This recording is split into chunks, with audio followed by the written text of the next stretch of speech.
The customer journey today is no longer a straight line.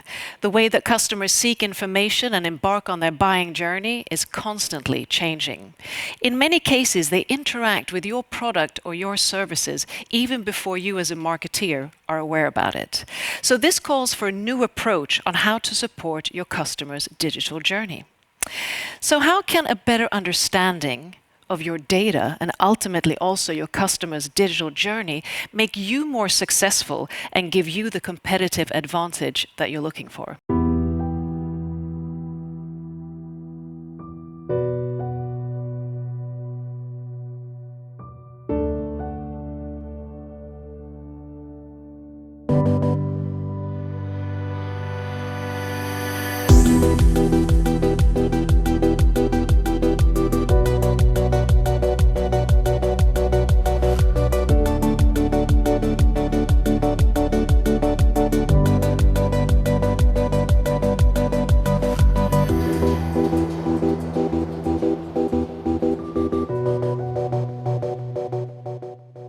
And I have two eminent experts with me to talk about this. I'll start with you, Anna Ireby, your go-to-market and strategy manager at Dun & Bradstreet. And joining us via link, we have Adam Leslie, Vice President, Product at Dun & Bradstreet. So welcome to both of you.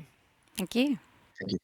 So Anna, I thought I'd start with you. Like I mentioned, we're on a transition, on a digital journey, and the customers' behaviors are changing and so forth. So tell us, what concrete impact does all of this have on businesses today? Marketing has always been about the audience being at the right place at the right time, but now you actually need to be where they are spending the time. So with the recent shift, with people also starting working from home, or more or less being first working from home, also the behavior has been changed. And it's not just the individuals, it's also for businesses. And thereby companies have to rely more about the data they have about the company and also the digital solution they use to manage and reach the customer. Exactly. So we heard, it's quite an integral process, both with sort of integrating the technical shift and also the single customer point of view. So if I would be a company and I want to start on my digitalization and data-driven journey, what are the first steps that you recommend I should take? I think speed to value is the crucial element to focus on first.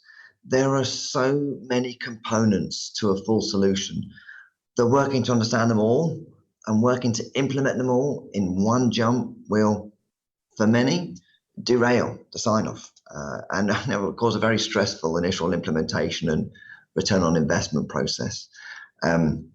Just as an example, one of our more basic small step rev up digital components includes a very basic customer data platform, and the majority of clients choose not to activate that initially.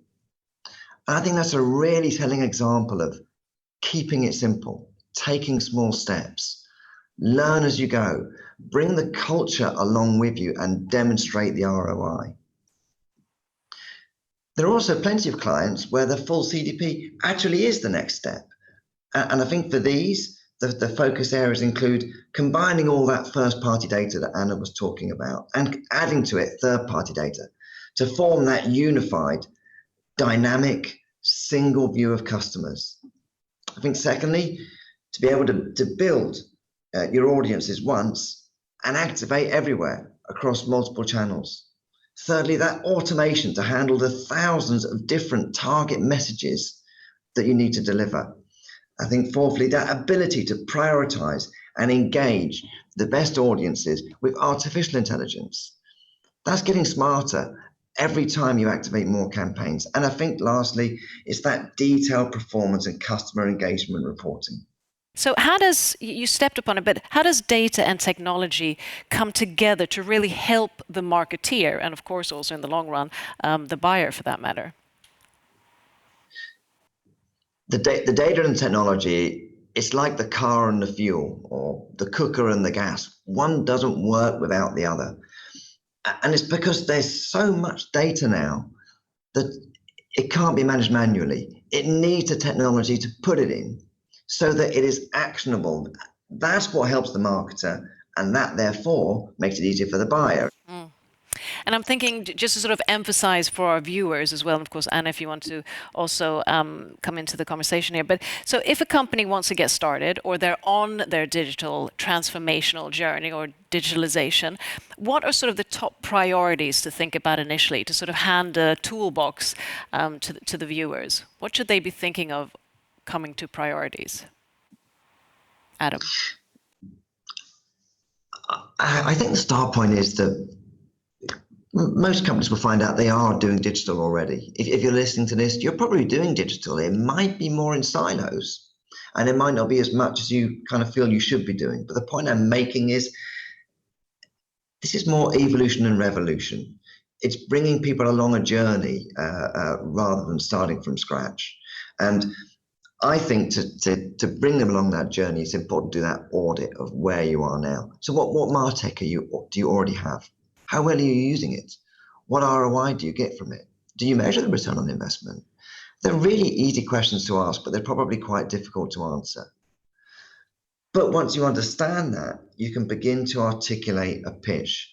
You can find the right size component to pitch. That might be a large six-figure investment. It might be a much clearer, smaller start, like first-party intent. But if you go too big, as I was saying earlier, the sign-off process becomes bogged down, and it can risk failing. And I think the third step here is engage with some providers.